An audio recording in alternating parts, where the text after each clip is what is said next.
क्या शुरू करना है? विद्रति की निरुक्ति। क्या? चरक सूत्र 17 हमने पढ़ लिया था यहाँ तक। अभ्यंतर विद्रति के निदान, उसकी संप्राप्ति और उसके स्थान। तो ये 9 स्थान थे उसके। फिर विद्रति की निरुक्ति 95। तो विद्रति क्यों बोलते हैं? पहला तो यही है, क्यों बोलते हैं? क्योंकि उसमें क्या होता है? विदाह होता है। क्या होता है? विदाह, बस और कोई नहीं है। देखो देखो लिखा, दुष्ट रक्त अति मात्रत्वात्। इतना ज्यादा रक्त दुष्टि हो जाता है तो दुष्ट रक्त रक्त अति मात्रत्वात् स वे शीघ्र विदयते। और उनमें फिर, क्योंकि रक्त दुष्टि तो होगी तो क्या होगा बताओ? रक्त दुष्टि हुई तो क्या होगा? क्या लॉजिक? पित्त दूषित होगा ना। रक्त का आश्रय भाव क्या है? पित्त है। फिर वह विदा होगा। ततः शीघ्र शीघ्र विदाहित्वात्। वह शीघ्र विदा होने के कारण, विदाहित्वात् का मतलब यहाँ पंचमी, विदा होने के कारण उसको विद्रति इत्यभिधीयते। आ गया? इतना ही ध्यान रखना। अब आ जाओ वातजन्य। अच्छा, वात, अगर वो विद्रति वातज हुई, पित्तज हुई और कफज हुई तो कैसे लक्षण आएंगे? वात की वजह से कैसे आएंगे? देखो लिखा, वेदन, चेतन, ब्रह्म, आनाह, शब्द, स्फुरण, सर्पण। बस फैलेगा, चलता हुआ, जैसे चींटियां चलती है ना वैसा लगेगा, या कोई काट रहा है वैसे, चीर रहा है वैसे। तो वेदन, चेतन, ब्रह्म, चक्कर आएगी। अनाह शब्द, शब्द होगा। फिर स्फुरण, सर्पणी, वाति, वाति। साहित्यिकी में अब प्रीति के लक्षण आप बताओ। पहला जो सबसे पहले ऊपर पे आया था, तृष्णा, दाह, मोह, मद और ज्वर। ये मोह मद ज्वर सब बहुत खतरनाक खतरनाक है। और मोह तो सबसे खतरनाक है, पता है ना आपको? जहां भी मोह आता है वो कैसा आता है? अरे मैं आप लोगों को यही तो बताता हूँ कि मोह में नहीं पड़ना है। इतना ड्राइविंग कंप्लीट हो गई ना आपकी, अब तो फ्री हो गए आप।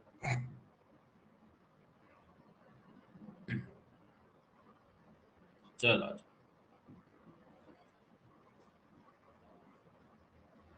अब अच्छे से पढ़ाई करना है, ठीक है? टेस्ट आने वाला है आपके लिए, तो टेस्ट में बढ़िया परफॉर्म करना। सबको, एक को नहीं बोल रहा मैं, किसी को पर्सनली, तो सबको अच्छे से परफॉर्म करना है। मतलब यूं समझो आपका एग्जाम हो रहा है एआईबीजीडी का, ठीक है ना? हर एक टेस्ट आपका एग्जाम है। वैसे करोगे ना तो ही आप अच्छा कर पाओगे, ऑनेस्टली। फिर वो कुछ भी हो। तो वेद, छेद, ब्रह्म, आना, शब्द, स्फुरण, सर्पणे, वात्तिकी। और पैथिकी में तृष्णा, दाह, मोह, मद, ज्वरा। तो मोह, मद और ज्वर, ये तीनों। फिर कफ में क्या आएगा बताओ? वही गुरुता, उत्क्लेश, जृंभा, अरुचि, स्तंभ, शीत। देखो जृंभा, उत्क्लेश, अरुचि, स्तंभ, शीत के श्लेष्म की विदु और सर्वासु महत शूलम वितरती रूप जायते। ये हो गया। अब आ जाओ अवस्था के अनुसार, किसके अकॉर्डिंग वितरती, किसके अकॉर्डिंग है ये बताओ?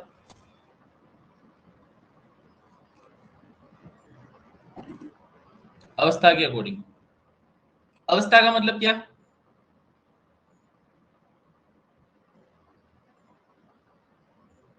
हाँ, वो विकृति किस स्टेज में, कच्ची है, पक्व है, या पच्यमान में है, ठीक है ना? उस विकृति की स्टेट, मतलब वो खुद ही किसी स्टेट में चल रही है। देखो पच्यमान विकृति सबसे पहला आया, पच्यमान। पच्यमान में क्या लिखा है? और पच्यमान में किस दोष के लक्षण आते हैं, चलो ये बताओ। पच्यमान में किस दोष के लक्षण आते हैं? पित्त के, कंफर्म? मोक्ष चाय पी रहा हो तो आजा, उन्हीं को बुला सकता हूँ जो है। हम्म,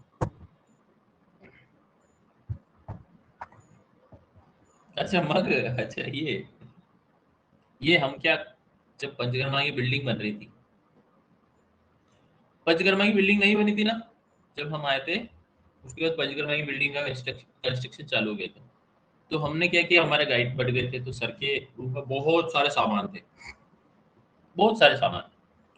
तो सर का पूरा रूम शिफ्ट करना था, मेडिसिन मेडिसिन, तो मेरा आधा पूरा रूम हॉस्टल का तो मेडिसिन से ही भरा हुआ था, कार्टून और ये सब, और बहुत सारी चीजें सर की दूसरी जगह शिफ्ट करनी थी। तब सर के ऐसे कप निकले थे, बहुत सारे ऐसे कप, दूसरे कप, और बहुत सारे अलग अलग गिफ्ट गिफ्ट सब सर ने यहीं रखे थे, घर पे तो ले जाते नहीं थे सर। तो सर ने बोला कि इनमें से जो जो तुमको चाहिए ले जाओ। तो एक मैं लाया, एक मेरा महाराष्ट्र वाला दोस्त था प्रसाद, वो लेके गया, और एक सिद्धार्थ लेके गया। ऐसे 3 कप थे, तो हमने तीनों ने बांट लिए एक एक एक एक, और हम इंजॉय करें।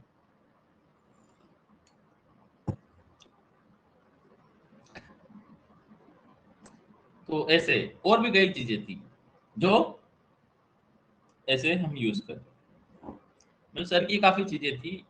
इवन है ना सर के, मतलब कम से कम उस टाइम सर के चेम्बर में जब वो बंद रह गया, उसमें बहुत सारे ऐसी अलमीरा और पड़ी थी, उसमें कम से कम 1 लाख रुपए की मेडिसिन तो अंदर एक्सपायर हो गई 3 साल में। 1 लाख की कैसे, क्योंकि जो भी एमआर, लगभग हर एमआर हर एक ओपीडी में 1000 2000 की दवाइयां देखी जाती, और सर उनको ले जाके उधर अलमीरा में डाल देते थे। ना तो हमको लेने देते थे, न किसी और को यूज करने देते थे। तो सर के पास पड़ी रहती है। पर मेरे को एक बार मैंने ठान लिया कि मैं सर की मेडिसिन यूज करूंगा, तो मैं सर की मेडिसिन या तो खुद यूज कर देता है, पेशेंट को देता रहता था, अच्छी वाली। बेकार वाली मेडिसिन तुम खुद ही नहीं लेते। ऐसे करके हमने, और भी चीजें थी मुझे याद नहीं आ रहा, बहुत सारी चीजें थी। बहुत टाइम हो गया, 3 साल हो गए।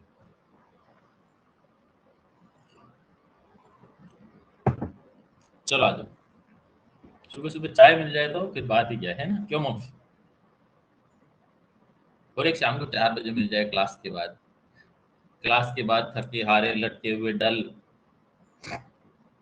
उस टाइम मिल जाए बस, तो बढ़िया। और एसी मिल जाए, क्यों मोक्ष, एसी चाय मिल जाए, एसी वाली मिल जाए तो फिर बात ही क्या। इस चाय का कोई अल्टरनेटिव नहीं है दुकान, ये पता है कुछ लोगों को। नहीं, केवल ये वाली और दुकान बाहर बनती है, उसकी नहीं बात कर रहा हूँ। चलो आ जाओ। तो ये आया पश्चिमान अवस्था के अनुसार। हम्म। अरे यार आज संडे था, फिर कभी बुलाएंगे, 1 2 दिन में है। तुषार तो वैसे ही नहीं आएगा ना, तबीयत खराब हो रही है उसकी। तुषार है क्या, वो तो वैसे ही नहीं आएगा। क्या आएगा, बोलेगा वो चाय पीने तो आ ही जाऊंगा मैं।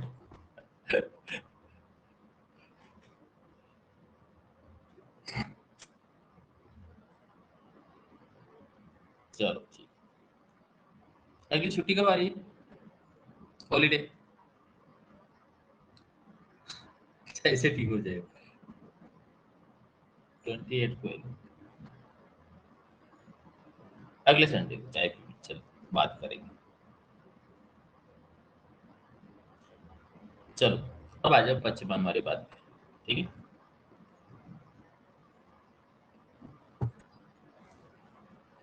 तो शस्त्र पित्त के लक्षण आएंगे, तो शस्त्र शस्त्रेभ्य विद्यते इव च उन्मुख एर इव दयते, ये आया था एमडी 2016 में। ये क्वेश्चन आया था, मार्क करना है। उन्मुख, वैसे चो है ना, अरे चो लिखा हुआ है ना, चो नहीं है वो, च प्लस उ अलग होगा। ठीक है, कुछ लोग जो चो पढ़ते हैं उसको गड़बड़ हो जाएगी ना एग्जाम में, एग्जाम में उन्मुख आया तो आप गड़बड़ कर दोगे।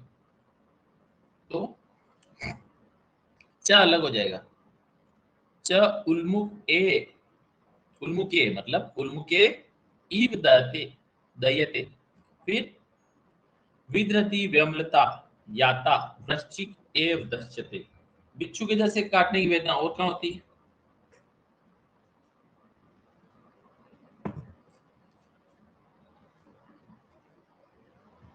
बिच्छू के वृश्चिक दंशवत वेदना, पेज के टॉप पे लिखो वेदना, पेज के टॉप पे लिखो वृश्चिक दंशवत वेदना कहाँ होती है, लिखो पश्चिमान विधृति और आमवात, लिखा?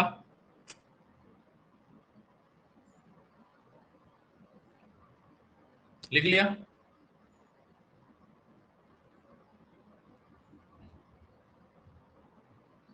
पश्चिमान विधृति और आमवात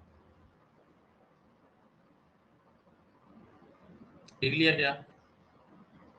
अरे यार, वात रक्त में होती है आखू विश्वत वेदना, आखू विश्वत वेदना होती है वात रक्त में, और वटी दंशवत वेदना होती है उदर्द में, वटी दंशवत। और अब लिखो वृश्चिक दंश किसकी चिकित्सा है, किस व्याधि की चिकित्सा है वृश्चिक दंश? संन्यास की। ये लिख लिए 4 लाइन।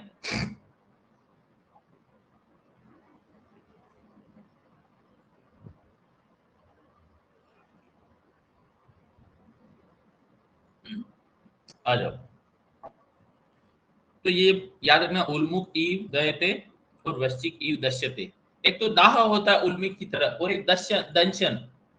समझ गए ना, दो चीजें अलग अलग है, वो एक जैसी नहीं है, आप समझ ले। कुछ लोग होते हैं उल्मुख ईव दश्यते, उल्मुख ईव दश्यते आ जाएगा तो गलत हो जाएगा ना, इसलिए ध्यान रखना दहियत है, दाह होगा, विदा होगा, तो वृश्चिक की तरह दंश होगा, ठीक है ना, मतलब वृश्चिक के दंश के बाद वेदना होगी, ये सब। और जब श्राव के अनुसार विधि में दोष की कल्पना, देखो ये बहुत इंपॉर्टेंट है।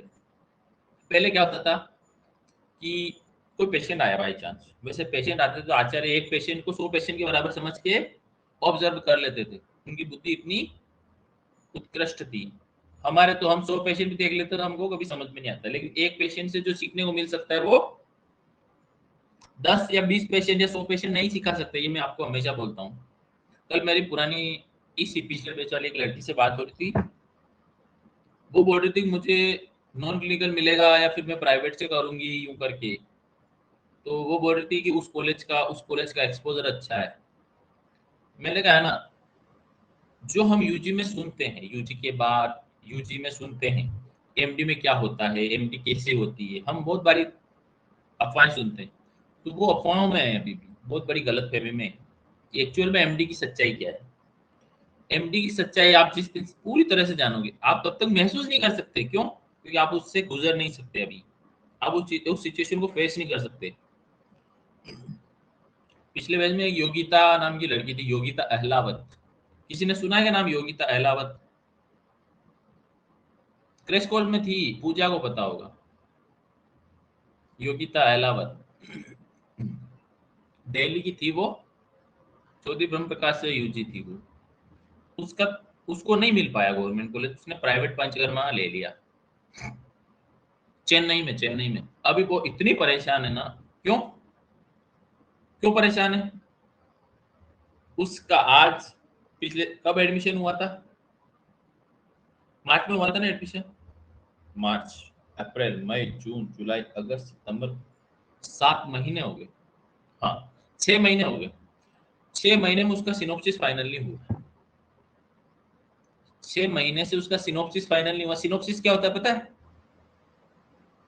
एक शॉर्ट फॉर्मेट ऑफ थीसिस, एक short format of your dissertation, मतलब एक वो होता है प्रोटोकॉल, कि आप उस प्रोटोकॉल को शॉर्टकट में आप लिखते हो, उसमें सब होता है, research design, need of study, सब कुछ होता है उसमें, ठीक है ना, उसमें सब होता है, ड्रग्स क्या टेस्ट लगाओगे, सब कुछ होता है उसमें। तो कल उसका टॉपिक बस उसका फाइनल हो गया था, लेकिन उसको समझ में नहीं आता क्राइटेरिया। आप समझो कि आप जब एमडी में जाओगे ना, तो आपको रिसर्च करनी पड़ेगी, या एक टॉपिक लेके उस पर आपको एक ट्रायल करना पड़ेगा, जिसके लिए बजट आता है। उस ट्रायल को करने के बाद आपको एक थीसिस बनानी पड़ेगी, उस थीसिस को पूरा लिख के सबमिट कराना पड़ेगा। इसलिए आप जब उस दौर से गुजरोगे तब मुझे याद करोगे कि हम तो यूजी में खुश थे। आप बोलोगे कि यूजी में हम बहुत खुश थे, पीजी में तो काय का दुकान पड़ा है। आप कुछ तो रोएंगे, कुछ लोग तो रोएंगे भी, सही, ये भी मैं बोल रहा हूँ, बहुत रोएंगे कुछ लोग, जिन लोगों को बहुत कंफर्टेबल रहने की आदत है ना। हाँ, अभी बोल रहे इंटर्न से अच्छा यूजी था, फिर बोले कि इंटर्न पीजी से अच्छा इंटर्न था। अरे फिर बोलोगे पीजी से अच्छा इंटर्न है। वो है ना, क्या नाम उसका, लीना, लीना, लीना है ना, उससे पूछना उसकी हालत। हाँ, लीना अभी आया था, मैं मिला था उससे, जो वो तो भाई, और वो दिखाती है कि उसको परेशानी नहीं है, लेकिन उसके पीपीटी में समझा के आया था। हाँ, तो उसकी पंचकर्मा की पावर पॉइंट प्रेजेंटेशन था, उसका उसका डिपार्टमेंट में प्रेजेंटेशन होता है, वहां बोलना होता है, उधर सब टीचर बैठे रहते हैं स्कॉलर, और बोलना होता है, ऐसे प्रेजेंटेशन होता है। लीना खराब है। अरे उसका एटीट्यूड ही ऐसा है, एटीट्यूड ऐसा है, एटीट्यूड पे, एटीट्यूड से वो तुम लोग ऐसे डर जाते हो इसी के। हाँ, खराब है। पंचकर्मा की 4 स्टूडेंट होते हैं। फरीन ने ऐसा बोला क्या? फरीन, एनआईए में आके देखना, एनआईए में आके देखना, पता चलेगा कि पंचकर्मा में हालत क्या होती है। वो तो छोटा सा है, इतना सा है, तिबिया में तो 4 कमरे में पंचकर्म खत्म हो जाता है, इधर आके देखना तो पता चलेगा। एनआईए में कभी किसी दिन मौका मिले ना, तो एनआईए का पंचकर्म में आके देखना, तुमको पता चल जाएगा कि ये तुषार से पूछ लेना। तुषार से, तुषार से पूछ लेना, तुषार अभी अभी अनुभव करके निकला है, थोड़े दिन, 1.5 घंटे की, 1.5 घंटे डेली ड्यूटी में, कितना, 1.5 आवर की ड्यूटी में तुषार का जबरदस्त एक्सपीरियंस रहा है। और जो इसने एक दिन बड़ास निकाली थी मेरे सामने पंचकर्मा वालों, मैंने कहा भाई मैं तो निकल चुका वहां से। तो एमडी में जितना, जितना यूजी में सुख है ना, उसका 10 गुना दुख एमडी में है। बस वो स्टाइपेंड आता है 1 महीने का, इसलिए वो 1-2 दिन की खुशी होती है, फिर उसमें से 2-4 हजार खर्च हो जाते हैं, फिर वापस चुपचाप बैठ जाते हैं कि थोड़ा सेविंग भी कर लेते हैं, ऐसे करके एमडी होती है। बाकी एमडी में और किसी चीज की खुशी नहीं, स्टाइपेंड के अलावा, देख लेना मेरी गारंटी। अबे किधर ही नहीं है ये। चलो अब हम समझते हैं विद्युति का स्राव के अनुसार विद्युतियों में दोष की कल्पना। तो जिस विद्युति से पतला, रुक्ष, अरुण, श्याव, फैन युक्त स्राव होता है उससे वातज विद्युति क्या कहते हैं? तो देखो, वात का रक्त मैंने बोला था ना, पतला मतलब तनु, रुक्ष, अरुण, श्याव, फेनिल, ये सभी किसके लक्षण है? वात के लक्षण है ना। और आपको शुरू में यही लक्षण मिलेंगे, इसलिए। फिर जिस विद्युति से तिल, उड़द, कुलती, याद रहेगा, तिल, माश, कुलत, ये स्क्वात के समान, वो पित्तज है। तिल, माश, कुलत, पित्तज। अब देखो कफज में क्या आएगा, देखो, श्लेष्मी की स्रवती श्वेत पिच्छिलम, श्वेत पिच्छिल बहलम बहु। तो ये कफ के लक्षण है। सब कफ के आत्मरूप है, पित्त के आत्मरूप है, वात के आत्मरूप। तो इनसे स्राव होता है, वो कौन सी विधि? कफज विधि। और सभी मिक्स निकलेंगे तो सन्निपात। अब आ जाओ अभ्यंतर विधि के सापेक्ष निदान, this is very very important. ये पूरा श्लोक आपको याद होगा ना? किस किस को याद है? 101। अरे बहुत इजी है, जायाम जायाम, बोलो क्या? अरे जायाम जायाम आएगा तो क्या करना है? लगता है कोमल का फोन खरीदवाना ही पड़ेगा अब। मुझे अब लग रहा है कि अब लड़ाई करके मतलब डांट लगा के कोमल का फोन खरीदवाना पड़ेगा। तो कोमल है ही नहीं उसके फोन के चक्कर में। अब आ जाओ, तो ये आभ्यंतर विद्युति, देखो बाह्य विद्युति के तो हो गया, आभ्यंतर मतलब बॉडी के अंदर कहीं भी 9 जगह विद्युति होगी, उनके लक्षण क्या है? सबसे पहला क्या है? तत्र ब्रैकेट, एक एक को ब्रैकेट लगाना है, मार्क करना है, ठीक है? एक एक को ब्रैकेट लगाना, मैं बोलता हूं वहां तक। तत्र प्रधान मर्म जायाम, प्रधान मर्म कौन है यहाँ पर? हृदय। तो तत्र प्रधान मर्म जायाम विद्रत्या, तो प्रधान मर्म की आश्रित जो विद्युति होगी वो क्या होगी? देखो, रथ घटन, क्या होगा? हृदय में धड़कन मतलब पाल्पिटेशन, मरमर या ऐसी कोई साउंड आएगी, पाल्पिटेशन। तो रथ घटन तमक, तमक श्वास बोला है, ठीक है ना, तो तमक श्वास। फिर प्रमोह मतलब मोह श्वास काश, क्या नहीं आता है, एक का नहीं। याद रहेगा, कौन सा लक्षण प्रधान मर्म आश्रित विकृति का नहीं है, ये क्वेश्चन आता है आजकल, नहीं है तो याद रहेगा। इत्र ऐसे याद ना, प्रधान मर्म जायाम रद घटन तमक प्रमोह काश श्वास, ठीक है। दूसरा ब्रेकेट लगाना यहां से, क्लोम जायाम पिपासा मुक्षोष गलग्रह। अच्छा, क्लोम किसका स्थान है, क्लोम क्या है, क्लोम,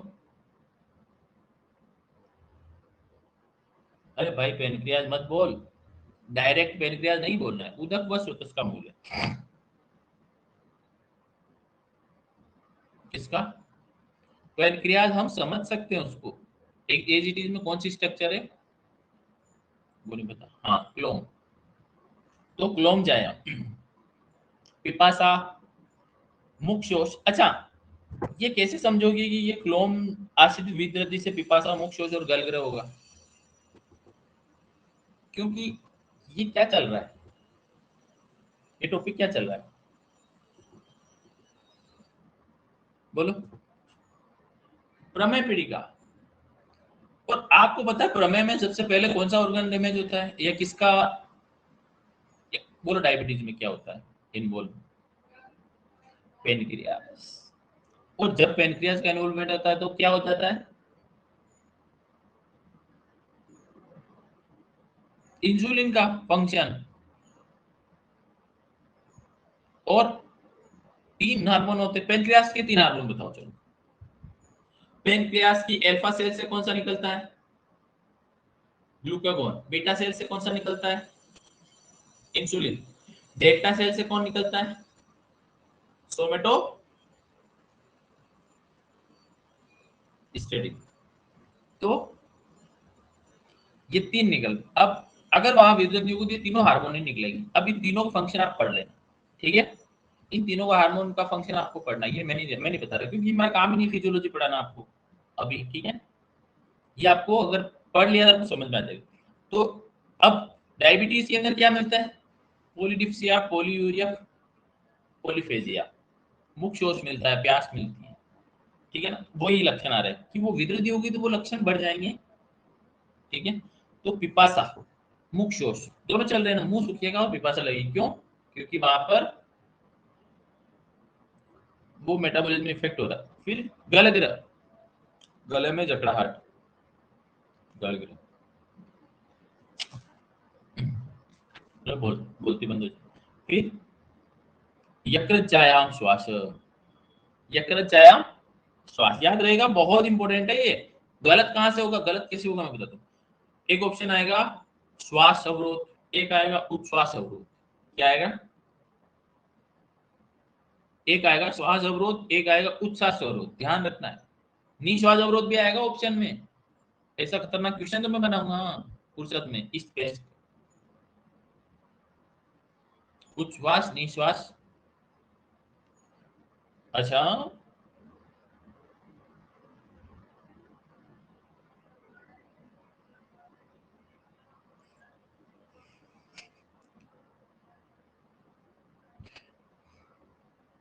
क्यों होता है भाई कंफ्यूजन,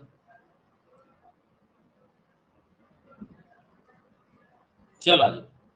फिर ब्लैकेट लगाना है यहाँ से, प्लीहाचायाम उच्छ्वास अवरोध, बाहर छोड़ना, सांस को बाहर छोड़ना क्या कहलाता है, उच्छ्वास। तो सांस को अंदर खींचना क्या कहलाता है, निश्वास। सही है क्या,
लाइट चली गई थी, वाईफाई डिस्कनेक्ट हो गया।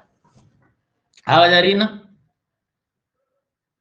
अरे भाई लैपटॉप तो चार्ज है, वाईफाई बंद हो गया ना, वो लाइट चली गई थी। अब आ जाओ, प्लीहा जायाम उच्छ्वास अवरोध मिला। यकृत जायाम श्वास और प्लीहा जायाम उच्छ्वास, इतना ही याद करना है। ये जो वर्ड है यही आएगा एग्जाम, कॉलम मिलान भी आ सकता है आपके, कि ऐसे आएगा श्वास अवरोध, उच्छ्वास अवरोध, और क्या और क्या आ सकता है, शक्तिसाध आ सकता है, हिक्का आ सकता है, ऐसे आ सकता है ऑप्शन। फिर कॉलम मिलाते रहना, गलत हो जाएगा। और 100% कॉलम मिलान में ही आएगा। यहाँ से क्वेश्चन किसी ने डाला तो कॉलम मिलान में डालेगा, क्योंकि 4 क्वेश्चन कवर करने हैं उसको एक क्वेश्चन में, ठीक है ना? हो जाएंगे ना 4 क्वेश्चन कॉलम मिलाओगे तो हम भी कॉलम मिलान वाला ही बनाएंगे, ठीक है? फिर तो कुक्षी जायाम, अब कुक्षीगत विधि है, तो कुक्षी जायाम कुक्षी पार्श्व अंतरा अंश शूल, कुक्षी पार्श्व और अंतरांश शूल। अंतरांश मतलब ये पीछे इसके पुला है ना, इसके पुला, इसके पुला की वो जो बॉर्डर है ना, मीडियल बॉर्डर, उनके बीच का स्पेस है वो अंतरांश है, समझ गए? अंश प्रदेश क्या है? इसके पुला वाला रीजन, और दोनों इसके पुला के बीच में जो गैप है ना वो। अब हमारे बॉडी में इसके पुला एक बोन होती है, तो पता है ना,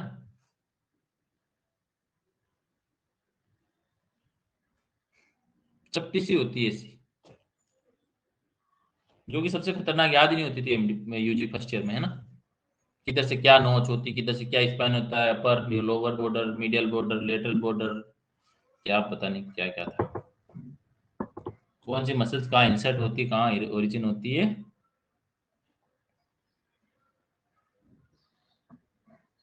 हाँ वही वही वाली।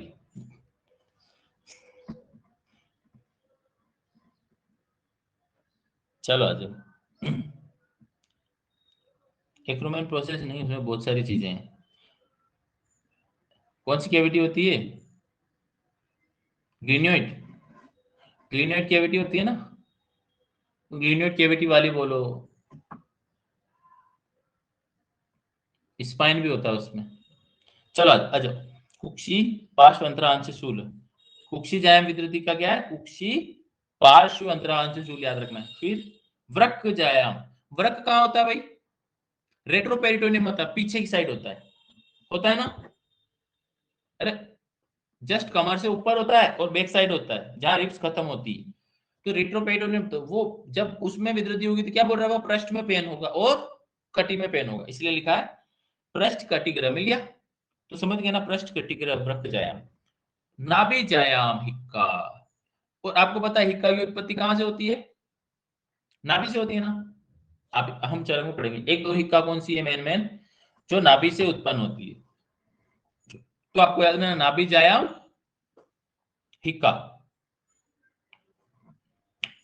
अब आ जाओ वंक्षण, वंक्षण का मतलब क्या, जो इंग्वाइनल रीजन है।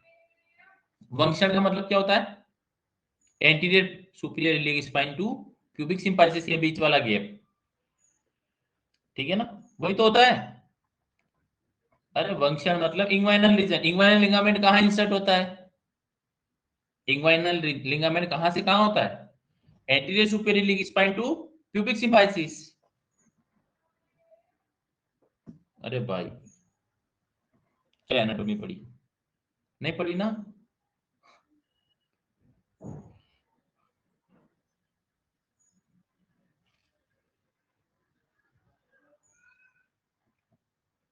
एक मसल्स निकलती है एंटीरियर सुपीरियर स्पाइन से, कौन सी? एंटीरियर सुपीरियर स्पाइन से एक मसल निकलती है, उसका नाम क्या है?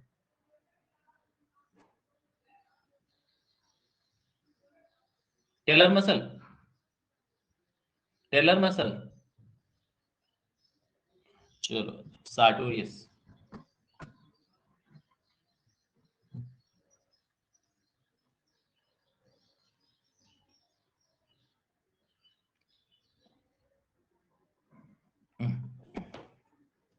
अब आ जाओ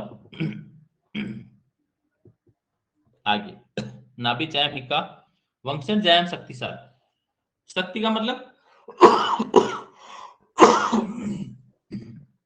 पैर वाला पार्ट या जो थाई वाला पार्ट है। तो ये जो इंग्वाइनल रीजन से नीचे वाला पार्ट है उसमें क्या होगा, थकान लगी। साध मतलब क्या, थकान या वीकनेस। तो याद रखना है वंशन ज्ञान शक्ति साथ बस्ती जाया। अब बस्ती में विद्रति हो गई, क्या क्या लक्षण आएंगे बताओ। अरे प्रमेय का मेन स्थान क्या है, प्रमेय में दुष्य क्लेद में धातुओं का क्लेद, बस्ती में निकला, वहां विद्रति हो गई।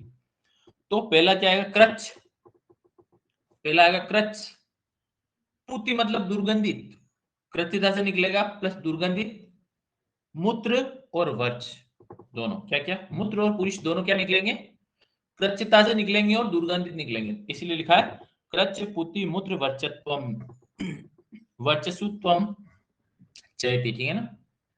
तो ये आभ्यंतर विद्युत को नो स्थान आपको एनी हाउ याद होना चाहिए। हमारे अभी एम्स का पेपर हुआ था ना, मैंने बताया था एम्स वाले पेपर में क्या आया था, एम्स वाले पेपर में आया था कौन सा लक्षण या किस स्थानगत विद्रति होने पर, क्वेश्चन आया था किस स्थानगत विद्रति होने पर क्या हो जाता है, अपान वायु का अवरोध हो जाता है। ये आया था, ऑप्शन था गुदगत, पक्वाशयगत, ऐसे ऑप्शन था, ठीक है ना।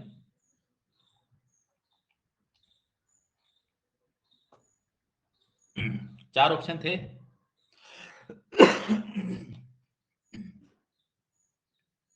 बस्तीगत ऐसे हो ऑप्शन थे, बड़े खतरनाक खतरनाक।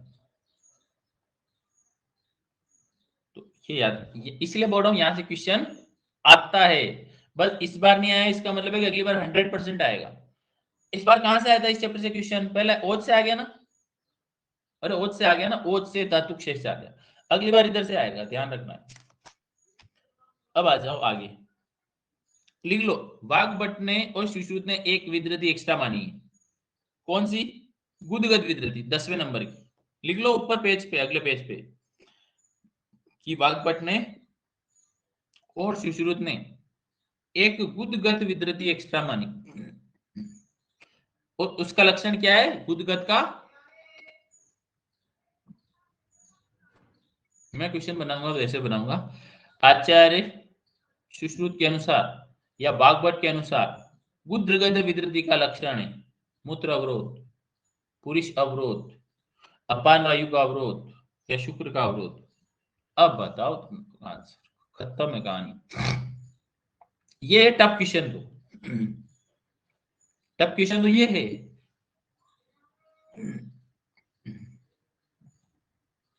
आंसर जाएगा अपान वायु का अवरोध, केवल अपान का अवरोध है, ध्यान रखना। तो गुदे बात निरोधस्तु, ठीक है ना, तो गुदगत विद्रोह होने पर बात का अवरोध हो जाएगा। अब आ जाओ श्लोक नंबर 102 देखो लिखा है, ये आभ्यंतर विद्रति, देखो ये बॉडी में आभ्यंतर विद्रति कहीं भी हो रही है ऊपर से नीचे तक, उनका सीक्रेशन, अब वो विद्रति पक गई, पश्चिमान के बाद पक हो गई, फूट गई, वो फूट गई तो वो कहां से उनका सीक्रेशन निकलेगा, मुख से निकलेगा, गुदा से निकलेगा, देखो इसलिए बोल रहा है, दो ही तो मार गए, मुख या गुदा। तो लिखा है पक्व भिन्ना भिन्नासु ऊर्जासु मुखार्थ श्रावम। अब यहाँ पर ऊर्ध्वजा का मतलब किससे किससे कंपेयर कर रहे हैं, किसकी कंपैरिजन में ऊर्ध्व, नाभि, क्या, नाभि एक सेंटर पॉइंट है जिससे ऊपर अगर विद्रति फूटी तो उसका स्राव कहां से निकलेगा, मुख से, और नाभि के नीचे विद्रति हुई तो उसका स्राव किससे निकलेगा। ये उसी तरह का कंसेप्ट है जैसे गुड साल्स का रूल पढ़ते हो आप, गुड साल्स का रूल पढ़ते हो ना, गुड साल्स का रूल, वो यही तो बोलता है, एक इमेजिनरी लाइन होती है, उसके ऊपर से अगर वो हुआ तो फिर कहां से खुलेगा, और नीचे से हुआ तो कहां खुलेगा। हाँ अब आ जाओ, तो अदोजासु गुदात, ये 100% क्वेश्चन आते हैं, मैं जो भी क्लास में बोल रहा हूँ ना, आपको यूं समझो वो एक एक क्वेश्चन है, वो किसी भी एग्जाम में कभी भी आ सकता है। जैसे मैंने ये बोल दिया आपको कि गुडसाल्स का रूल किसके लिए होता है, सिंपल यही बोल दिया कि गुडसाल्स का रूल किससे संबंधित है, सिंपल क्वेश्चन आ गया, चार ऑप्शन आ गए। पाइलोनिडल साइंस, फिस्टुला, पाइल्स,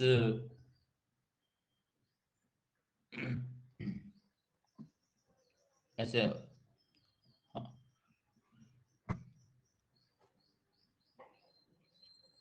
अब आ जाओ, अब उभय, उभय का मतलब क्या?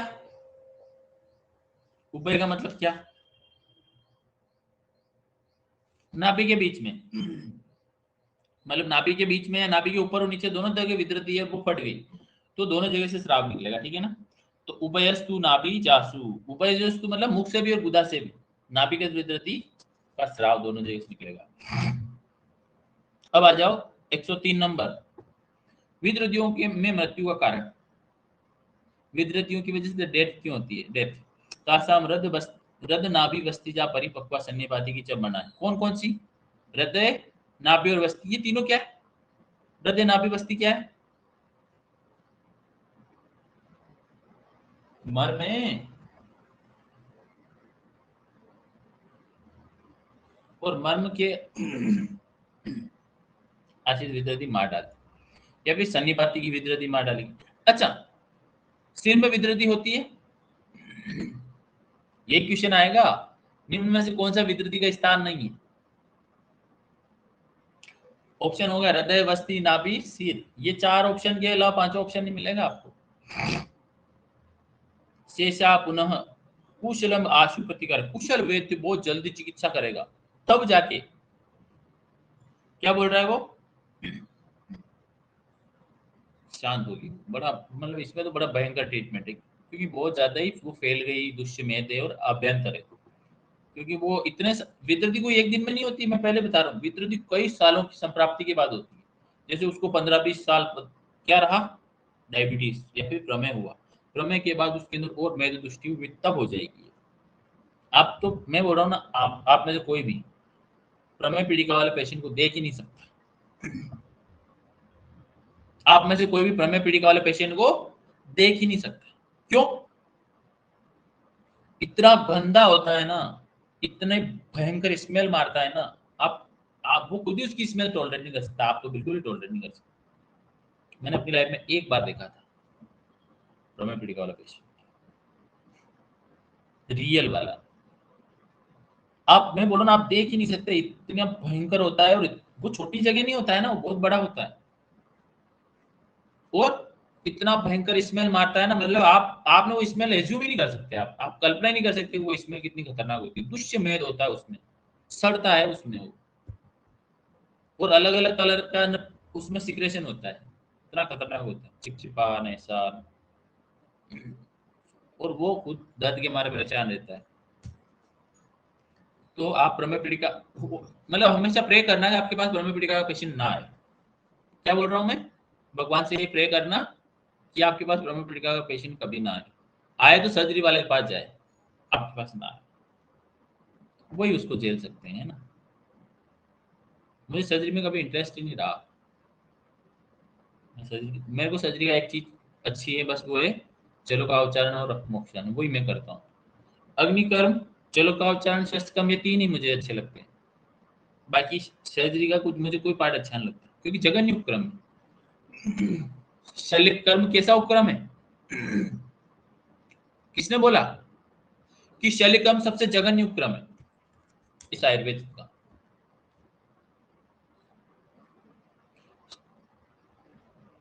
जघन्य उपक्रम मतलब सुश्रुत ने कहा, सुश्रुत ने सर्जरी बताई, फादर ऑफ सर्जरी सुश्रुत है, लेकिन उसने बोला इस दुनिया में, इस आयुर्वेद शास्त्र में सबसे बेकार उपक्रम यही है, इसलिए कोशिश करो कि सर्जरी कम से कम हो, और आजकल कोशिश करते हैं कि सर्जरी ज्यादा से ज्यादा हो। पेशेंट गई प्रेग्नेंट लेडी तो कोशिश करेंगे कि LSCS ही हो, नॉर्मल डिलीवरी ना हो।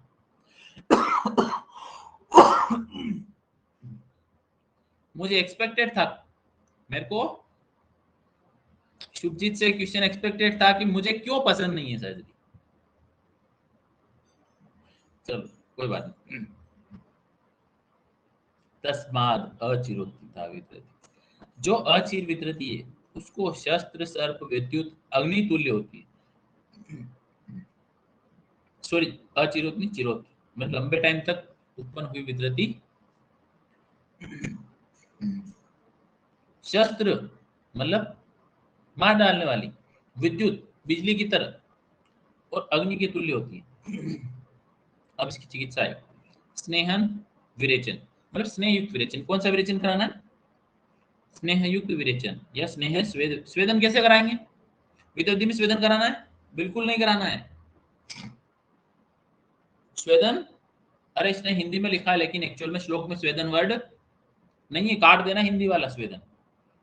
तो स्नेहन और स्नेह युक्त विरेचन कराना है। च एव उपक्रमेत सर्वशो गुल्म वच्चेति, और गुल्म की तरह सारी चिकित्सा करनी। याद रहेगा? अच्छा, गुल्म का वर्ड क्यों बोला ये बता मुझे, ये यहाँ ये बता दो कि यहाँ गुल्म बोलने का क्या कंसेप्ट है, गुल्म की तरह चिकित्सा क्यों करनी है?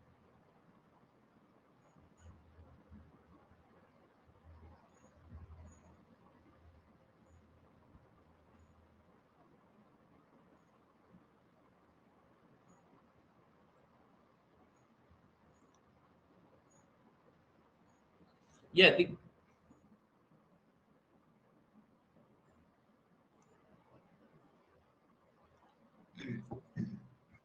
स्थान की समानता की वजह से। किसकी वजह से? अरे वो है, गुल्म में भी स्नेह युक्त विरेचन है, स्थान की समानता है। समझ गए कि स्थान, क्योंकि गुल्म कहाँ होता है? गुल्म कहाँ हो रहा था? कोष्ठ में, महास्रोतस के आश्रित था गुल्म। इसलिए तो बोला गुल्म में दुष्य नहीं है। गुल्म, अरे हृदय नाभि मत बोलो आप। गुल्म में कोई दुष्य नहीं है क्योंकि वो कहाँ रहता है? स वायु प्रकुपितम आया था। वह वायु प्रकुपित होकर महास्रोतस में जाकर पिंडी तो अवस्थानम करोति कठिनी भूतम आप्लुत्यम, ऐसे करके आती है ना। तो वहां पर वो क्या करती है? पिंडित हो जाती है, इसलिए वहां दुष्य नहीं है।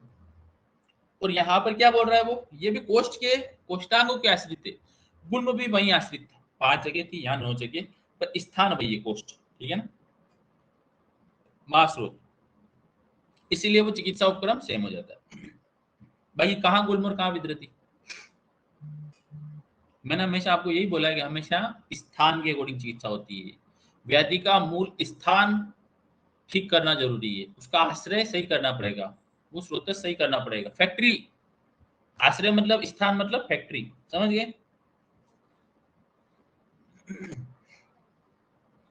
चलो अब आ जाओ 104, 105, 106, ये मैं पढ़ा चुका हूं। क्वेश्चन आया, आचार्य चरक के अनुसार बिना प्रमेय के भी प्रमेय पीड़िका हो सकती है, राइट और रॉन्ग? राइट। फिर दूसरा है, रीजन क्या है? अगर मेद की दुष्टि अधिक हो तो बिना प्रमेय के भी प्रमेय पीड़िकाएं हो जाती है। पहला स्टेटमेंट दूसरा सही है?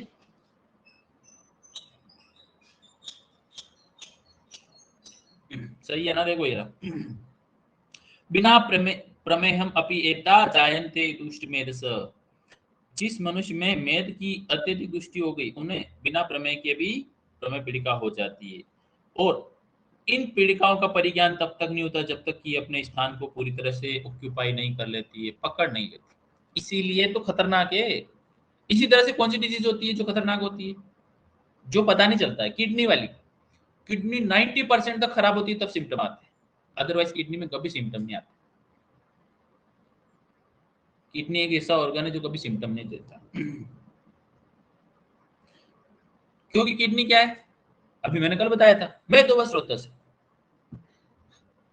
तो वो झेलता रहता है, मेद का अधिष्ठान है।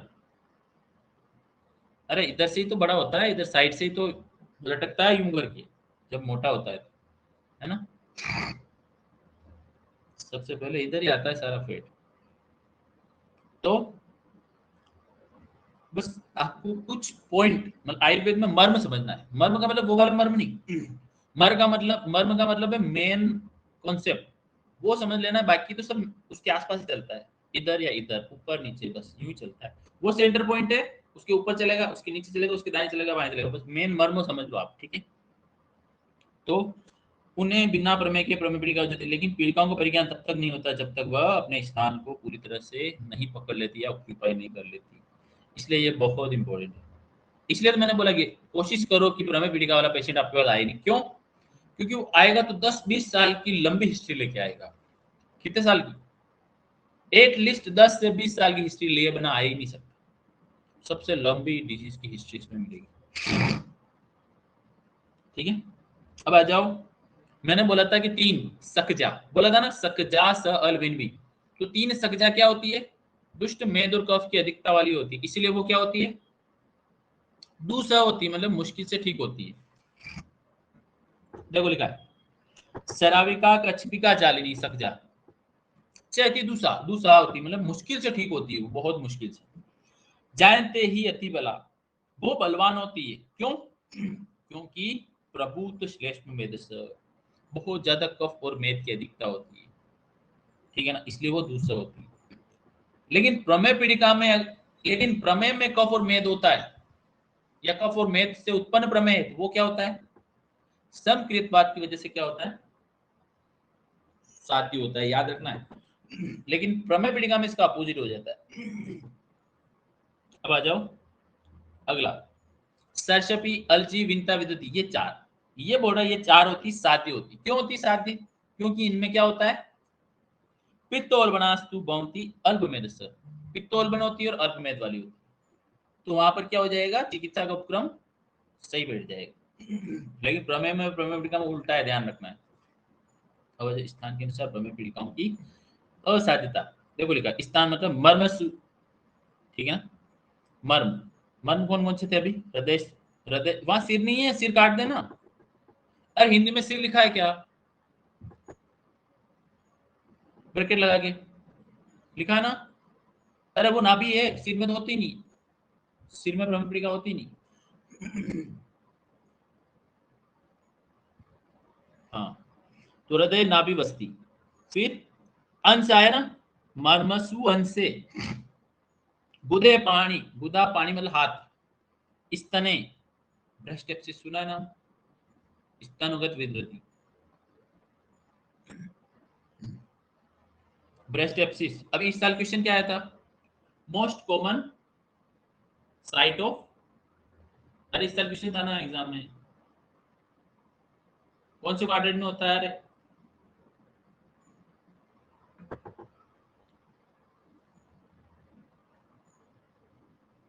तो यार स्तन संधि, संधियों में और पैर में, तो संधि स्थान में पैर में। जायते यस्य पीड़िका सप्रमेह न जीवती। अच्छा यहाँ प्रश्न नहीं आया, क्या नहीं आया? सब कुछ आ गया, लेकिन प्रश्न आया, पृष्ठे अपि उदरे अपि वा, किसके लिए आया था? कौन सी प्रमेय पीड़िका थी? जल्दी 1 सेकंड में चाहिए। पृष्ठे अपि वा अपि उदरे वा, कौन सी प्रमेय पीड़िका थी? इतनी देर लगेगी क्या? मैं बोल रहा हूँ ना, आप रिवाइज ही नहीं कर रहे हो। मैं ऑनेस्टली बोल रहा हूँ, आप वापस नहीं पढ़ रहे हो। मैं एक क्लास ले रहा हूँ, उसके बाद अगली क्लास के बीच में आप ये रिवाइज ही नहीं कर रहे हो। Damn sure. कौन कौन करा, चलो बता दो। कल वाला लेक्चर मैंने 17 चैप्टर स्टार्ट किया, किस किसने वापस रिवाइज किया पूरा ईमानदारी से? अरे मेरे को पता है, मुझे पता है सब। और किसने नहीं किया? बहुत घातक है ये बहुत घातक है मुस्कान। क्योंकि ऐसे कर करके है ना, जिस दिन 10 चैप्टर हो जाते हैं ना, फिर बोलते हैं कि फिर ही होता है वो। 2 दिन की छुट्टी आएगी तब करूंगी, 3 दिन की छुट्टी आएगी तब करूंगी, और वो साल निकल जाता है। इसलिए मुसीबत छोटी ही है, अच्छी है। मुसीबत बड़ी हो गई, खत्म है कहानी। और जिसने रिवाइज नहीं किया है वो, ये समझो खुद का दुश्मन है ये। अरे सुसाइड बम पहन के घूम रहे हो आप, एक्सप्लोर होगा, खुद भी निपट जाओगे। ये सुसाइड बम ही पहनना है आपने कि भाई आप, आज क्लास हो गई और आप कितनी देर लगी, ईमानदारी से बताओ। मैं तो क्या है, बहुत सारी चीजें डिस्कस कर लेता हूँ, इसलिए समझाने के चक्कर में, आपको याद हो जाए इस चक्कर में कुछ युक्ति लगा के। आप अगर ऑनेस्टली पढ़ोगे ना, आपको आधा घंटा लगेगा, सच बता रहा हूँ। आधा घंटे लगेगा ना, मुस्कान से ही बता रहा हूँ। कोई कितना भी डल हो, आधे घंटे में कर लेगा, हाफ एन आवर। और जो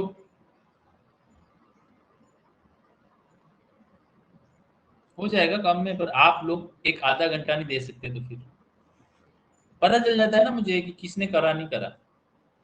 चलो आ जाओ। प्रमेय से पीड़ित व्यक्ति जीवित नहीं रहता, इस चैप्टर का एक और पॉइंट 111। ये अन्य पीड़िका आप पढ़ लेना, ठीक है। 111 1111 पीड़िकाओं के उपद्रव कॉम्प्लिकेशन कितने हैं? 9। शोथ के उपद्रव कितने हैं? कारक में, अरे बहुत इंपॉर्टेंट है, शोथ के उपद्रव 7, ठीक है ना।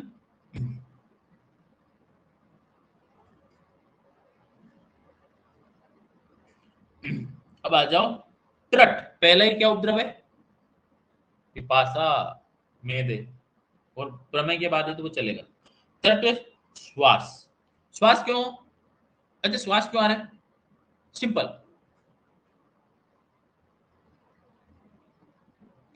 बॉडी को नरिशमेंट हो ही नहीं रहा है, तो कैसे करके न्यूज, अरे वो क्या है, श्वास कब बढ़ता है? जब न्यूट्रिशन की, ऑक्सीजन की सप्लाई चाहिए हो सेल्यूलर लेवल पर, तब क्या होगा?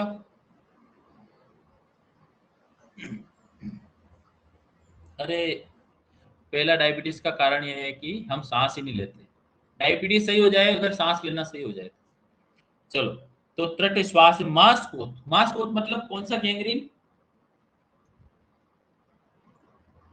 ये मास्कोथ गैंग्रीन ही है कि बाद में गैंग्रीन का डेवलप हो जाता है पैर में, सबसे ज्यादा पैर में। कौन सा गैंग्रीन होता है? क्वेश्चन आया डायबिटीज ए, डायबिटीज में कौन सा गैंग्रीन पाया जाता है? Wait gangrene, dry gangrene, gas gangrene, all?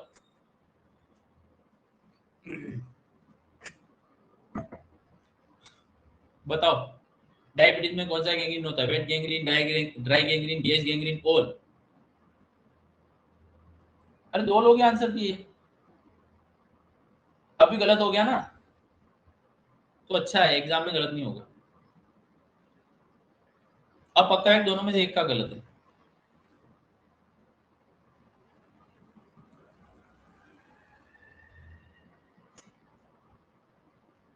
और कोई बताएगा कौन सा गैंग्रीन होता है?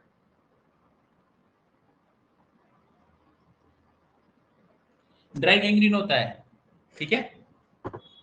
डायबिटीज में ड्राई गैंग्रीन होता है, ये याद रखना है, बहुत इंपॉर्टेंट। गलत होता है, लगभग सबका गलत होता है,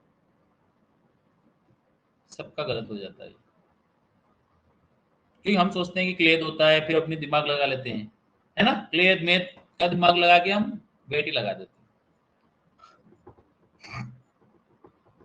अरे एग्जाम में तो ऐसे ही दिमाग लगता है। अब आ जाओ, मास कोत मतलब गैंग्रीन। मोह आ गया, हिक्का मद ज्वरा, हिक्का मद ज्वरा। अच्छा, मोह हिक्का मद ज्वरा पहले आया कहीं? बोलो, मोह हिक्का मद ज्वरा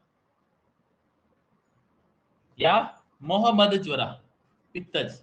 तो मोह मद हिक्का नहीं आया, मोह मद ज्वर 3 आया।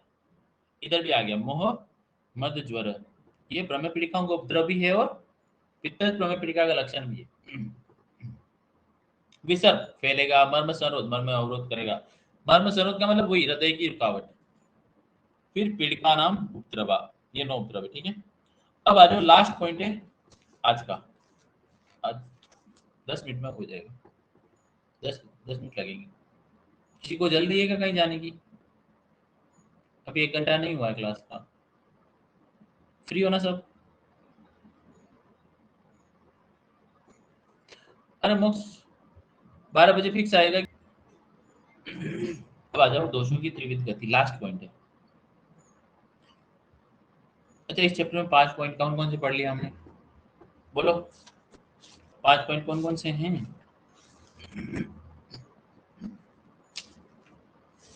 बोलो। पहला पॉइंट है हृदय रोग, सिरोरोग, सिरोरोग, हृदय रोग, दोषों के मान विकल्प से वादियां, फिर 18 प्रकार के क्षय, फिर प्रमेय पीड़िका और दोषों की त्रिविध गति। ये 6 पॉइंट, इसको 6 पॉइंट में याद रखना। अब दोष की गति 3 तरह की है, देखो। पहला है, याद रखना है, मैं पढ़ रहा हूं। पहली पहली गति है क्षय, पहली है क्षय, दोषों की क्षय हो। फिर स्थान, स्थान का मतलब क्या?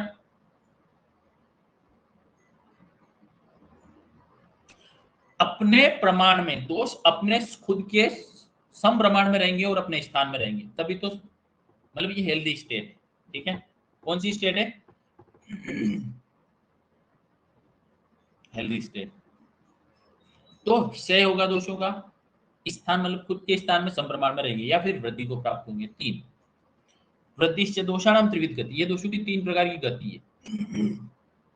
फिर ऊर्ध्व अध तिर्यक, ऊर्ध्वश्च अधश्च तिर्यक च केया त्रिविधा अपरा, ये ऊर्ध्व अध तिर्यक तीन प्रकार की। फिर त्रिविधा च अपरा, कौन सी? रोग मार्ग के अकॉर्डिंग। किसके अकॉर्डिंग? किसके अकॉर्डिंग? ये सबसे इंपॉर्टेंट है, जो कि आपको कभी समझ में नहीं आता है। रोग मार्ग, और मैंने बताया था तीन रोग मार्ग है, तीन दोष है, एक एक रोग मार्ग का एक एक दोष अनुसरण करता है। बताओ, एक एक मार्ग का शाखा मर्मास्थि संधि कोष्ठ, तो शाखा का अनुसरण कौन करता है हमेशा? अधिकतर पित्त। अरे पित्त भाई क्या कर रहा है? शाखा का पित्त करता है। कोष्ठ में कौन रहता है हमेशा? अरे कब तो हिलता ही नहीं जाता, थोड़ा बहुत हिलता है, थोड़ा बहुत चला जाता है, बाकी नहीं जाता है। तो कफ।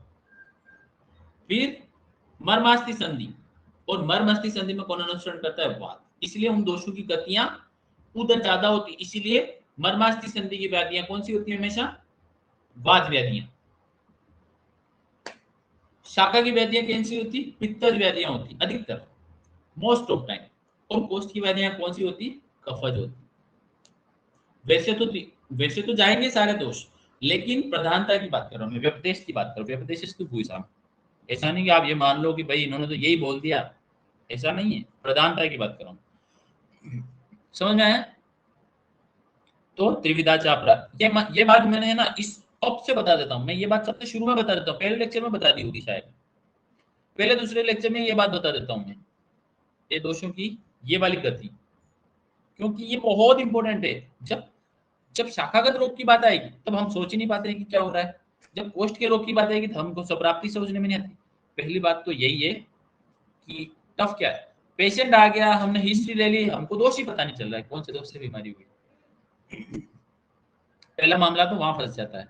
अरे दोष ही आइडेंटिफाई नहीं होता है, वात पित्त कफ। आप कब जाओगे उदान में, कब जाओगे व्यान अपान में, कब जाओगे उनके वेदों में, कब जाओगे? वेदों की तो बात छोड़ो, सिंगल दोष ही डायग्नोस हो जाएगी, इसके अंदर बात है, इसके अंदर पित्त है। फिर दोष के अंशांश कल्पना में जाओगे कि उसका कौन सा वेद से क्या हो रहा है। अरे नहीं चलता ओपीडी में बैठना, उधर जा रहे हो इंटरव्यू में, कुछ लोग को पता है, पेशेंट बोलते ऐसे है कि समझ में नहीं आता, बॉडी मेरा इधर पेन हो रहा है ना मुस्कान, इधर दर्द हो रहा मेरे, 111। तो अब आ जाओ, इत्युक्ता विधि भेद दोषाणाम त्रिविध। विधि भेद कौन सा भेद है?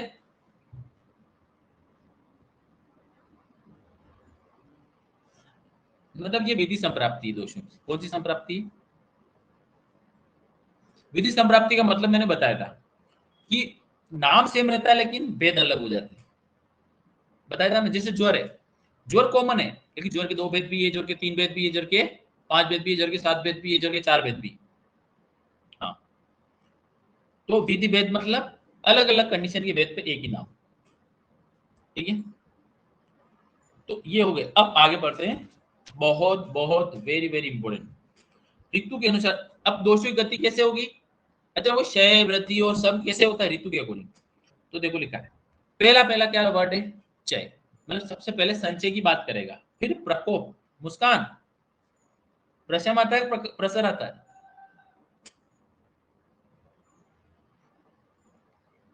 प्रशम आता है। अब तो समझ गई। तो क्षय प्रकोप प्रशम। आपकी एक साल पहले की गलती मुझे याद रहती है कि आपने क्या आंसर दिया था, कौन कैसा आंसर देता है। 114 क्षय, तो सबसे पहले होगा संचय, फिर प्रकोप प्रशम पित्त आदि नाम। कौन से दोष से स्टार्ट किया? कौन से दोष से स्टार्ट है? याद रखना है, हम वात पित्त को पढ़ते हैं गड़बड़ हो जाएगी। अब यहां पित्त से स्टार्ट किया ना, अगले पेज पे सबसे पहले किसके लक्षण बोलेगा? पित्त के ही बोलेगा, समझ गए? अगले पेज पे जब पित्त के गुणों की मतलब पित्त की प्रकृति और विकृत अवस्था की बात करेगा तो पित्त पहले बोलेगा, क्योंकि श्लोक में, क्योंकि ये पूरा पॉइंट ही अलग है, 6 नंबर पॉइंट। तो यहाँ पर दोषों की 3 प्रकार की गलती बोलती, तो दोष शुरू करा पित्त से, और ऋतु कौन सी? वर्षा ऋतु ना, तो शुरुआत कहां से होगी? वर्षा से। इसलिए लिखा है चय प्रकोप प्रश्मा पित्तादि नाम यथा क्रमम, क्रम से भवती एक एक होता है। किसका एक एक का क्या होता है? भवती मतलब प्रकोप, चय प्रकोप और प्रशमन, एक एक का मतलब पित्त से लेकर एक एक का संचय प्रकोप प्रशम होता है। षटसु कालेषु, छह काल कौन कौन से? 6 ऋतुओं में। तो षटसु कालेषु अभ्र आगम आदिषु, अभ्र आगम, अभ्र आगम मतलब कौन सी ऋतु? वर्षा ऋतु से शुरू किया, इसलिए वर्षा में पित्त का संचय होगा, शरद में पित्त का प्रकोप होगा, और हेमंत में पित्त का शमन हो जाएगा। अब हेमंत शिशिर में क्या होगा? कफ का संचय होगा, वसंत में कफ का प्रकोप होगा, और ग्रीष्म में शमन हो जाएगा। इसके बाद वात दोष है, वात का ग्रीष्म में संचय होगा, वर्षा में प्रकोप होगा, और शरद में शमन हो जाएगा। यही तो है, समझ में आ गया? ये श्लोक समझ में आ गया? प्रावट में नहीं बोल सकते यहाँ,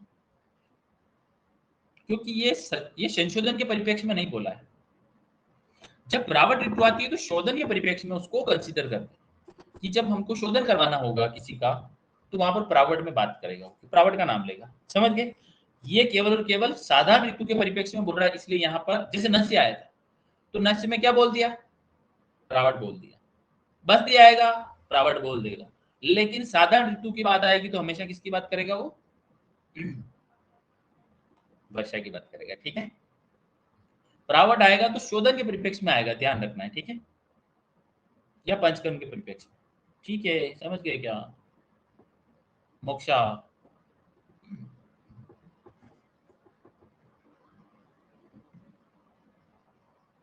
ये श्लोक कहाँ आएगा? चरक शारीर 1 में आएगा। कहाँ आएगा? लास्ट या 2 में आएगा? चरक शरीर 1 में आएगा, 2 में आएगा? आएगा उधर, देख लेना। अब आया, अब आया, देखो ये कौन सी होगी गति? ऋतु के अकॉर्डिंग। अब काल के अकॉर्डिंग गति, आपको पता है काल के अकॉर्डिंग गति कैसे होती है? बताओ मुझे। दिन रात के अकॉर्डिंग गति होती है ना, वो अष्टांग हृदय का सूत्र, वयो अहोरात्रि भुक्तानाम तेंत मध्याधिक क्रमात्। वयो अहोरात्रि भुक्तानाम, श्लोक याद करना, वयो अहोरात्रि भुक्तानाम तेंत मध्याधिक क्रमात्, ठीक है? वो श्लोक, उसमें सब कुछ आ जाता है। अब देखो लिखा है यहाँ ऋतु की अन्य 2 गति, प्राकृत गति, विकृत गति। अब देखो लिखा गति काल कृता च एषा चयाद्या पुनरुच्यते गतिश्च द्विधा दृष्टा प्राकृतिक गति। देखो लिखा संचय प्रकोप और प्रशमन को काल गति कहते हैं। काल के अकॉर्डिंग गति है ना, संचय प्रकोप प्रशमन की काल गति है ना। ऋतु चल रही, काल चल रहा है, संवत्सर आ रहा है, वो काल वाली तो गति है दोष की। एक ऋतु में मैंने इसीलिए बोला था आपको कि दोषों की काल वाली गति कोई नहीं रोक सकता। बोला था ना एक दिन कि चाहे बारिश हो ना हो, सर्दी पड़े ना पड़े, दोषों की साइकिल कभी नहीं टूटती है, ये मैंने बताया था। और दूसरी विकृत गति मतलब ऋतु के विपरीत दोष प्रकोप होकर और व्याधि कर रहा है। अब देखो लिखा है प्राकृतिक गति होगी तो क्या होगा, और विकृत गति होगी तो क्या होगा? तो प्राकृतिक गति होगी मतलब खुद के स्थान में रहेगा, सही टाइम पे सम रहेगा। तो देखो लिखा है पित्ताद पहले क्या आया था? पित्तादि नाम यथाक्रमम, तो पित्त की बात आई, पित्ताद एव उष्मणः। तो जब पित्त प्राकृतिक गति रहेगी पित्त की तो क्या होगा बताओ? पक्ति। क्या? पहले तो शरीर के टेम्परेचर सही रहेगा, फिर पक्ति। पक्ति मतलब पाचन, डाइजेशन प्रोसेस, तो पाचन सही रहेगा। पक्ति नराणाम उपजायते, और पाचन और अग्नि का स्वरूप पित्त से होता है ना, उष्मण, उष्मण पक्ति, तो पाचन और शरीर की उष्मा या शरीर की अग्नि सम रहेगी। फिर क्या बोल रहा है? तच्च वित्तम प्रकुपितम, और वह पित्त विकृत गति में जाएगा। प्रकुपित का मतलब यहाँ पर प्रकृति पित्त का मतलब कौन सी गति है? क्षय या वृद्धि, क्या या तो क्षय होगा या वृद्धि होगी, दो ही प्रकार से तो पित्त कुपित हो सकता है, या तो क्षय होगा या वृद्धि होगी। क्योंकि प्राकृतिक का मतलब केवल सम, अरे पहले नंबर पे कौन सी गति आई थी देखो, पहले नंबर पे आई थी ना क्षय स्थानम वृद्धिश्च, वही तो बात कर रहा है, क्षय स्थान वृद्धि। तो ये पहली लाइन थी स्थान वाली, ये खुद के स्थान में रहेगा, सम रहेगा, तो क्या करेगा, पित्तादेव उष्णम प्रकृति नरणाम जायते। अब वो क्या होगा, क्षय या वृद्धि को होगा तो तच्च प्रकुपितम, वो प्रकुपित हो गया। अब क्या बोल रहा है, विकाराम कुरुते बहुन, और कहा था विकारान कुरुते बहुन, हाँ रोगास तत्, क्या आया था, रोगास तत्कुरुते बहुन, ठीक है, वो सेम वसंत ऋतु में, ठीक है।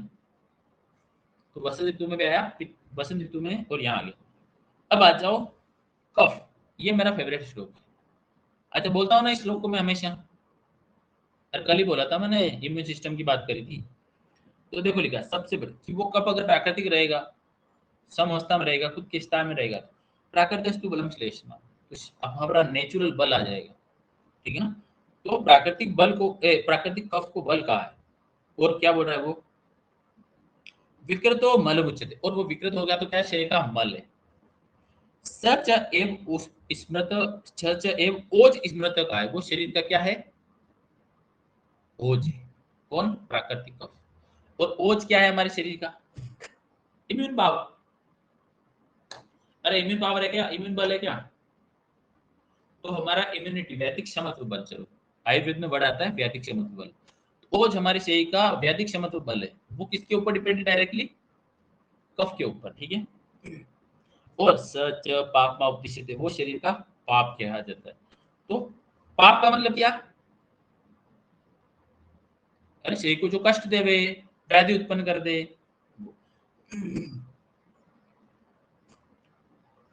अरे लोग बोलते हैं ना तू ऐसा करेगा तुझे पाप लगेगा, पाप लगने का मतलब क्या है, कि वो कष्ट पाएगा, दुख पाएगा। अब जो आज का लास्ट, पहला बात प्रकृति स्थिर रहेगी, नॉर्मल रहेगी, सम रहेगी, खुद के स्थान में रहेगी, तो सभी चेष्टाएं सम रहेगी। किसकी चेष्टा है, मन की चेष्टा, आत्मा की, आत्मा के साथ गति, प्रेरण, धारण, सब, क्या और क्या था, चिंत विचारी हुई देह संकल्प, सभी विषय, इंद्रियों के विषय की सम्यक प्रवृत्ति, सब। तो सर्वा ही चेष्टा आते हैं, सर्वा ही चेष्टा मतलब सभी चेष्टाएं, कौन सी, मेंटल एज वेल फिजिकल चेष्टाएं, ध्यान रखना। सर्वा का मतलब क्या है यहाँ पर, मेंटल और फिजिकल दोनों। बात कीजिए स प्राण प्राणी नाम, और वह क्या है, प्राणियों का प्राण है। और तेन एव रोगा जायन्ते तेन च उपरुंध्यते, और जब वह वायु, उपरुंध्यते का मतलब क्या है, उसकी गति में रुकावट हो जाएगी, उसके मार्ग में अवरोध होगा, तो वो क्या करेगी, उपरुंध्यते मतलब मार डालेगी। यहाँ उपरुंध्यते का मतलब है मर जाना, ठीक है ना। अरे कोविड में यही तो हुआ था, उपरुंध्यते मतलब म्रियते, ये रुक गई ना जाना, ऑक्सीजन खत्म। 98 से 95, 95 से 90, 90 से 80, 70, 70, 50, 60, 60 में तो खत्म, 50 में तो खत्म है आदमी, SpO2 50 तक आया तो खत्म। तो ये दोषियों की गतियां। अब उपसंहार देखो, लास्ट में 119, स्थायी आयु की इच्छा रखने वाले जितेंद्र पुरुष के लिए उचित है कि वह अपने आत्मा को रोग स्वरूप अमित्र मतलब शत्रु से घिरा हुआ समझकर सर्वदा युक्त हितकर आहार विहार से अपनी चिंता। किसकी बात कर दी, फाइनली बात किसकी करी बताओ, क्या ठीक करना है, आपको कोई सी भी बीमारी हो जाए क्या ठीक करना है हमेशा, डाइट एंड लाइफस्टाइल। डाइट, अरे यही बात करेगा हमेशा। पूरी आहार विहार किसका पार्ट है, दिनचर्या ऋतुचर्या का, न वेगान धारणी का या इंद्रिय उपक्रमणी का, ये चार ही है। स्वस्थ चतुष्क, एक शब्द में बोला करो, स्वस्थ चतुष्क को फॉलो करना है। हितकर अहितकर वही बताया सारा। या फिर अन्नपान चतुष्क, अन्नपान चतुष्क में भी हितकर अहितकर। चरक सूत्र 25वें में संभाषा इसी की होती है कि भाई जिन भाव से पुरुष की उत्पत्ति और वृद्धि होती है, उन्हीं भाव में विषमता आने से रोग और पुरुष की रोग की वृद्धि हो जाती है और पुरुष का नाश हो जाता है। वो संभाषा पूरी उसी के ऊपर चलती है कि वो डाइट किस तरह से ले रहे हो आप, ठीक है। तो फाइनली कंक्लूजन क्या है, कि हमको डाइट एंड लाइफ स्टाइल ठीक करना चाहिए, कोई सी भी बीमारी हो। Medicine is secondary, always secondary. यहाँ बिल्कुल नहीं बोला है कि औषधि का प्रयोग करना है, कहाँ लिखा है? नहीं लिखा ना। इतनी भयंकर भयंकर व्याधियां बोलती है, उसके बाद बोला है कि डाइट ही ठीक करनी है, लाइफ स्टाइल ही ठीक करनी है। परिचर्या मतलब पूरे दिन भर की चर्या और ऋतुचर्या सब ठीक करना है, समझ गए? ये चैप्टर हो गया 17। किसी को कोई डाउट है छोटा सा भी, वृत्ति मात्र?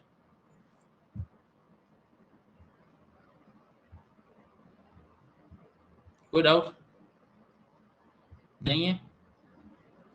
बंद करें? चलो शाम को मिलते हैं, ठीक है।